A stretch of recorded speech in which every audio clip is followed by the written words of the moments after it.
अस्सलामुअलैकुम, welcome to MCQs hub. आज के इस वीडियो में मैं आपके साथ शेयर करने जा रही हूँ लेडी कैडेट कोर्स 24 की एक इम्पॉर्टेंट अनाउंसमेंट। क्या क्या चेंजिंग आई हैं LCC 24 में, ये तमाम मैं आज इस वीडियो में कवर करूँगी। So without wasting any time शुरू करते हैं अपनी वीडियो को। बट उससे पहले अगर आपने मेरा चैनल सब्सक्राइब नहीं किया तो प्लीज़ सब्सक्राइब कर दें और साथ ही साथ बेल आइकन को भी दबा दें ताकि जो भी लेटेस्ट मैं वीडियो अपलोड करूँ ना, उसकी नोटिफिकेशन सबसे पहले आपको देखने को मिले। तो सबसे पहले ये है कि सीट्स कितनी है LCC में और कितनी गर्ल्स को सिलेक्ट किया जाएगा। ठीक है, तो ये है कि टोटल बैच का जो नॉर्मल साइज़ है ना, वो 28 से 32 गर्ल्स का है। ठीक है, और उसमें से 2 या 3 गर्ल्स जो हैं वो मैक्सिमम सिलेक्ट होती हैं एक डिसिप्लिन के लिए। लाइक एक कोर है ना, आर्मी एजुकेशन कोर है, तो उसके लिए 2 मैक्सिमम गर्ल्स। ठीक है, 3 भी नहीं, 2 मैक्सिमम गर्ल्स, और हो सकता है सिर्फ एक मैक्सिमम गर्ल जो है वो सिलेक्ट करें पूरी कोर में से। ठीक है, और कोई रिज़र्व सीट्स नहीं होती हैं हर डिसिप्लिन के लिए। हो सकता है CTOs को ज़्यादा चाहिए तो 2 उनके लिए हो जाए, और जो है वो आर्मी एजुकेशन कोर को कम चाहिए तो 1 उनके लिए हो जाए। ठीक है, तो ये हर डिसिप्लिन के ऊपर डिपेंड करता है, बट मैक्सिमम 2 सीट्स होती हैं। ठीक है, हर डिसिप्लिन में सिर्फ आप में से जो भी आर्मी एजुकेशन कोर में अगर लेट सपोज 1500 ने जो है वो टेस्ट क्लियर किया है तो रखेंगे सिर्फ 2 को। एंड में जो है वो सिर्फ 2 जो टॉप मेरिट पे आएंगी सिर्फ वो ही सिलेक्ट होंगी। ठीक है, नेक्स्ट है on which basis short listing take place. अच्छा, इसका ये है कि शॉर्ट लिस्टिंग जो है ना वो ISSB फॉर्म देते हुए ही इस दफ़ा शॉर्ट लिस्टिंग हो जाती है। पहले ये था कि ISSB फॉर्म देंगे, सब वो सबमिट करवाएंगे, उसके बाद वो शॉर्ट लिस्टिंग होगी। बट इस दफ़ा जो है वो शॉर्ट लिस्टिंग पहले हो जाएगी कि लाइक पहले आपका होगा इनिशियल टेस्ट, उसके बाद होगा आपका इनिशियल मेडिकल, फिर आपका होगा फ़िज़िकल, फिर उसके बाद होगी आपकी इंटरव्यू होगा, और देन आपका जो है वो इंटरव्यू और ये सारी की सारी चीज़ें कैलकुलेट करने के बाद ना, जिनका इंटरव्यू क्लियर हो जाएगा उन लोगों को सिर्फ ISSB का फॉर्म दिया जाएगा, सबको नहीं दिया जाएगा और उन्हीं को ही बुलाया जाएगा। नेक्स्ट है total how many girls recommend from ISSB centre. तो कोई एक फ़िक्स नंबर नहीं है कि इतनी ही गर्ल्स ने ISSB सेंटर से रिकमेंड होना है। लेट्स सपोज अगर 28 का बैच जा रहा है, ठीक है, 28 में से हो सकता है 10 लड़कियां ISSB क्लियर कर जाएं, हो सकता है 12 लड़कियां क्लियर कर जाएं, तो ये एक फ़िक्स नंबर नहीं है। बट अगर उन 12 में से जो है वो 3 आपके पास आ जाती हैं आर्मी एजुकेशन कोर की, ठीक है, फिर उनके अंदर कंपटीशन होगा और उनका फाइनल मतलब शुरू से लेके एंड तक तो सारा का सारा जो है वो मेरिट कैलकुलेट किया जाएगा और जो हाईएस्ट पोजीशन पे होंगी सिर्फ उन्हीं को सिलेक्ट किया जाएगा। अच्छा, इस दफ़ा ना LCC के स्टेप्स में भी चेंजिंग आई है। ठीक है, इनिशियल टेस्ट जो होता है आपका इंटेलिजेंस टेस्ट और एकेडमिक टेस्ट। इंटेलिजेंस के अंदर 2 पोर्शन है, जैसे पहले ही थे, वर्बल और नॉन वर्बल, और एकेडमिक आपके एकेडमिक से ही होगा, जो आपके जो है वो डिसिप्लिन उसी से होगा। उसके बाद इनिशियल मेडिकल, देन फिज़िकल, यहाँ तक तो सेम है, बट इनिशियल इंटरव्यू ये एक टर्म ज़्यादा ऐड हुई है। इनिशियल इंटरव्यू में आपसे क्या पूछा जाएगा, आपसे हल्का पुल्का जो है वो हो सकता है आपके एकेडमिक करियर के बारे में पूछा जाए, आपकी डिग्री से रिलेटेड, बट ज़्यादा जो है वो आपसे जनरल नॉलेज और आपके बारे में पूछा जाएगा। जो आपने फॉर्म फिल किया होगा वो इनिशियल इंटरव्यू से पहले भी आपको एक फ़ॉर्म देंगे, जो आपने फॉर्म फिल किया होगा उसी के बेसिस के ऊपर आपसे ना इनिशियल इंटरव्यू कंडक्ट किया जाएगा, और जो लड़कियां सिलेक्ट हो जाएंगी मतलब इंटरव्यू क्लियर कर जाएंगी उनको सिर्फ ISSB फॉर्म्स दिए जाएंगे। ठीक है, नेक्स्ट है कि it is compulsory to verify transcript and degree from HEC। तो ये हाँ कंपलसरी है, क्योंकि जो आपको ना मैं एक वीडियो भी बनाऊंगी जिसके ऊपर आपको सब बताऊंगी कि ISSB फॉर्म मिलने पे आपके पास कौन कौन सी चीज़ें होनी चाहिए। अच्छा, ISSB फॉर्म मिलता है ना आपको, तो आपके पास सिर्फ 2 या 3 दिन होते हैं, उसके बाद आपने वो सबमिट करवाना होता है।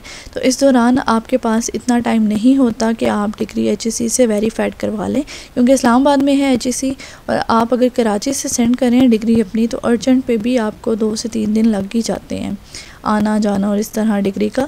तो आई वुड रिकमेंड यू कि आप पहले ही HEC से वेरीफाइड करवा लें। दूसरा ये कि आपको ना नादरा से एक मिलेगा फैमिली ट्री, ठीक है, वो भी आपको चाहिए होता है। इसके ऊपर मैं कंप्लीट वीडियो एक डिटेल में बनाऊंगी कि कौन कौन सी चीज़ें आपको रिक्वायर्ड हैं ISSB फॉर्म के साथ अटैच करने के लिए, ठीक है, ताकि आपके पास वो चीज़ें पहले ही मौजूद हों और ISSB फॉर्म आपके पास आए तो आप जल्दी से वो चीज़ें पूरी करके आप अपना ISSB फॉर्म टाइम पे सबमिट करवा दें। ठीक है, अच्छा, इसमें क्या है कि ट्रांसक्रिप्ट आपकी और डिग्री वेरीफाइड क्यों होनी चाहिए? और ट्रांसक्रिप्ट वेरीफाई ना भी हो तो चलेगा, डिग्री आपकी वेरीफाइड होनी चाहिए, क्योंकि अब ये है कि इनिशियल टेस्ट वाले दिन आपकी डिग्री बेशक वेरीफाइड ना हो, आप जा सकते हैं टेस्ट देने, ठीक है, और आपको अलाउ भी कर देंगे टेस्ट में बैठना।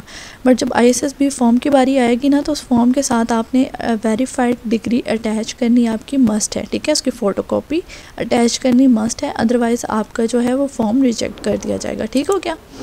नेक्स्ट है, is there any preference for higher education. तो जैसा कि उन्होंने अपनी एडवर्टाइजमेंट में भी लिख दिया है कि higher education will be given preference, तो इसका मतलब है कि प्रेफरेंस दी जाएगी। लेट सपोज़ मेरे और आपके मार्क्स इक्वल हैं, ठीक है, मेरे 78% है, आपके भी 78% हैं, बट मैंने BS किया हुआ है और आपने MS किया हुआ है, तो ऑब्वियसली MS वालों को ज़्यादा प्रेफरेंस दी जाएगी। ठीक हो गया?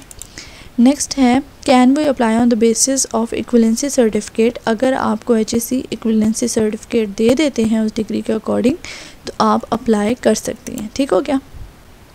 What does private candidate means in eligibility criteria. तो एलिजिबिलिटी क्राइटेरिया में जो पूछा गया है कि प्राइवेट कैंडिडेट्स, ठीक है, वो अप्लाई नहीं कर सकते। तो प्राइवेट कैंडिडेट्स का ये मतलब नहीं है कि प्राइवेट यूनिवर्सिटी से आपने पढ़ा हुआ है, इसका ये मतलब है कि आपने रेगुलर क्लासेस नहीं दी और आप जो हैं वो सिर्फ एग्ज़ाम देने आ गए हैं। जैसे अल्लामा इकबाल ओपन यूनिवर्सिटी या BZU यूनिवर्सिटी जो है वो करवाती है आपको डिग्री, तो उस तरह की डिग्री जो है वो एक्सेप्टेबल नहीं है। नेक्स्ट है, is there any age relaxation in LCC। तो एज रिलैक्सेशन नहीं है, 28 ईयर्स से ज़्यादा है आपकी एज तो आपको कंसिडर नहीं किया जाएगा। Is there any short listing for LCC। तो जी हाँ, LCC की शॉर्ट लिस्टिंग है, जैसे कि मैंने आपको पहले भी बताया है कि आपका जो है वो इनिशियल टेस्ट, आपने इनिशियल टेस्ट में बहुत अच्छा स्कोर करना है ताकि आपकी जो है वो एवरेज ज़्यादा बने। दूसरा ये कि आपका इनिशियल मेडिकल होगा, मेडिकल में हाइट के मार्क्स होते हैं, ठीक है, उसके बाद आपका फ़िज़िकल होगा, फ़िज़िकल में ऑलमोस्ट सबके ही इक्वल मार्क्स होते हैं, और उसके बाद जो है वो आपका होगा इनिशियल इंटरव्यू। तो इन सब को टोटल करके इनकी एवरेज निकाल के जिनकी एवरेज हाई होगी उनको ही ISSB फॉर्म दिया जाएगा। दूसरा ये कि इसके बाद भी जब आपका ISSB क्लियर हो जाता है देन उसके बाद आपका फ़ाइनल मेडिकल होगा, फ़ाइनल मेडिकल के बाद फ़ाइनल इंटरव्यू होगा जो कि आपकी डिग्री प्रोग्राम से रिलेटेड होगा। देन उसकी बेसिस के ऊपर जो है वो आपको कंसिडर किया जाएगा अगर आपकी एवरेज हाई होगी। ठीक है? नेक्स्ट है, I am repeater of LCC, do I have to appear again for initial test। तो जी हाँ, आपको अपीयर होना पड़ेगा इनिशियल टेस्ट के लिए दोबारा से, ठीक है, बट अगर आपने ISSB क्लियर किया हुआ है तो आपको फिर दोबारा से इनिशियल टेस्ट देने की ज़रूरत नहीं है, बस आप वहाँ पे जाएंगे और आपकी वो फॉर्म के ऊपर जो है वो क्लियर लिख देंगे, ठीक है, और आपने सिर्फ ISSB देनी होगी। नेक्स्ट है, what is qualification requirement for LCC। What is qualification requirement for LCC। तो LCC में जो क्वालिफ़िकेशन रिक्वायरमेंट है, जैसा कि उन्होंने ऐड में भी मेंशन कर दिया है कि क्वालिफ़िकेशन आपकी 16 इयर्स डिग्री प्रोग्राम एटलीस्ट होना चाहिए। तो जो FSC के बाद गर्ल्स पूछती हैं कि क्या हम अप्लाई कर सकते हैं LCC के लिए, तो आप LCC के लिए अप्लाई नहीं कर सकती, आप AFNS के लिए अप्लाई कर सकती हैं, आर्म फोर्सेस नर्सिंग सर्विसेज के लिए, ठीक है, आप LCC के लिए अप्लाई नहीं कर सकती FSC के बाद। और दूसरा ये कि एक आप FSC के बाद जो है वो मेडिकल कैडेट्स के लिए भी अप्लाई कर सकती हैं, बट वहाँ पे आपकी सिलेक्शन जो है वो जैसे लड़कों की होती है मेडिकल कैडेट्स की, वैसे नहीं होती। आपको पहले जो है वो खुद पे करके पढ़ना पड़ता है वहाँ पे, फिर उसके बाद 5 साल के बाद जैसे ही आपकी डिग्री कंप्लीट होती है तो आपके पास जो है वो टेस्ट देने के लिए अपॉर्चुनिटीज़ आती हैं कि आपको आइदर आर्मी ज्वाइन करनी है या नहीं, उस टाइम पे आप जो है वो अप्लाई कर सकती हैं। और जो प्राइवेट कैंडिडेट्स होते हैं, मतलब कि अगर आपने RMU रावलपिंडी मेडिकल यूनिवर्सिटी से किया है या फिर आपने किंग एडवर्ड से की हुई है डिग्री अपनी, तो आप लोग भी अप्लाई कर सकते हैं, ठीक है। इसमें जब जो है वो 5 इयर्स के बाद आपका MBBS की वैकेंसीज आती हैं तो आप अप्लाई कर सकते हैं। नेक्स्ट है, can we apply on hope certificate. तो होप सर्टिफिकेट के ऊपर आप अप्लाई नहीं कर सकते, क्योंकि जो LCC का फॉर्म है ISSB वाला, उसके साथ आपने अपनी HEC वेरीफाइड अटेस्टेड डिग्री जो है वो अटैच करनी मस्ट है। Can divorce window girls apply for LCC, तो जी हाँ वो अप्लाई कर सकती हैं, बट ऐसी गर्ल्स को जो है वो ISSB में बहुत ही टफ़ टाइम दिया जाता है। Is there any physical test for females, तो जी हाँ फ़िज़िकल टेस्ट होता है।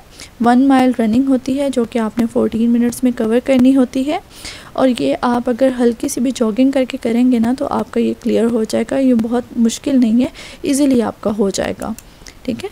Is there any relaxation for height, height की रिलैक्सेशन कहीं पे भी नहीं है। हाइट की रिलैक्सेशन ना ही एयरफोर्स में है, ना ही नेवी में है, ना ही आर्मी में है। लड़कियों के लिए और लड़कों के लिए दोनों के लिए ही हाइट रिलैक्सेशन नहीं है। नेक्स्ट है, is there any obstacles for girl in ISSB। अगर आपने मेरी ऑब्स्टिकल्स वाली वीडियो देखी है तो उसमें मैंने कंप्लीट गाइड किया है कि ऑब्स्टिकल्स के कितने मार्क्स हैं, गर्ल्स के लिए कौन सी ऑब्स्टिकल्स इनबाउंड हैं, कौन सी आउटबाउंड हैं, कौन सी जगह पे आपने पाँव रखना है, कौन सी जगह पे नहीं रखना, किस तरह से आपने उनको क्लियर करना है इजीली, कितनी ऑब्स्टिकल्स हैं। इस वीडियो में मैं आपको बता देती हूँ कि 6 ऑब्स्टिकल्स हैं। अगर आपने वो वीडियो नहीं देखी तो मेरे चैनल की प्लेलिस्ट में वो ऑब्स्टिकल्स वाली वीडियो है, आप प्लीज़ उसको कम्प्लीटली वॉच कर लीजिएगा। इंशाल्लाह वो भी आपको काफ़ी हेल्पफुल रहेगी। दूसरा ये कि उसमें मैंने टिप्स एंड ट्रिक्स भी बताई हैं कि येलो पोर्शन जो है वो आपके सोल के लिए इनबाउंड है और आपकी बॉडी के लिए आउटबाउंड है। इस तरह की बहुत सी चीज़ें हैं जो कॉमन मिस्टेक्स गर्ल्स करती हैं वहाँ पे, और उनके मार्क्स कट जाते हैं और उनको पता भी नहीं होता। दूसरा ये कि आपने किस तरह से कौन सा जो है वो वे पैटर्न फॉलो करना है, क्योंकि आपको बीच में खड़ा कर दिया जाएगा और साइड्स पे आपके जो हैं वो ऑब्स्टिकल्स लगे होंगे। तो आपने कौन कौन सा करना है और किस वे में करना है, किसको पहले चूज़ करना है, तो वो सारी टिप्स एंड ट्रिक्स मैंने उस वीडियो में शेयर की हैं। तो आप वो भी वीडियो कंप्लीट वॉच कर लीजिएगा, बहुत फ़ायदा होगा आपको उससे। बहुत शुक्रिया वीडियो देखने का। अगर आपको वीडियो पसंद आई है तो इसे लाइक करें, सब्सक्राइब करें मेरे चैनल को मज़ीद इन्फॉर्मेटिव वीडियोस के लिए, साथ ही साथ बेल आइकन को भी दबा दें ताकि जो भी लेटेस्ट वीडियो मैं अपलोड करूं उसकी नोटिफिकेशन सबसे पहले आपको देखने को मिले। अगर वीडियो आपको थोड़ी सी भी पसंद आई है तो please like, share and subscribe my channel. Thank you. मिलते हैं नेक्स्ट वीडियो में, तब तक के लिए अपना ख्याल रखें।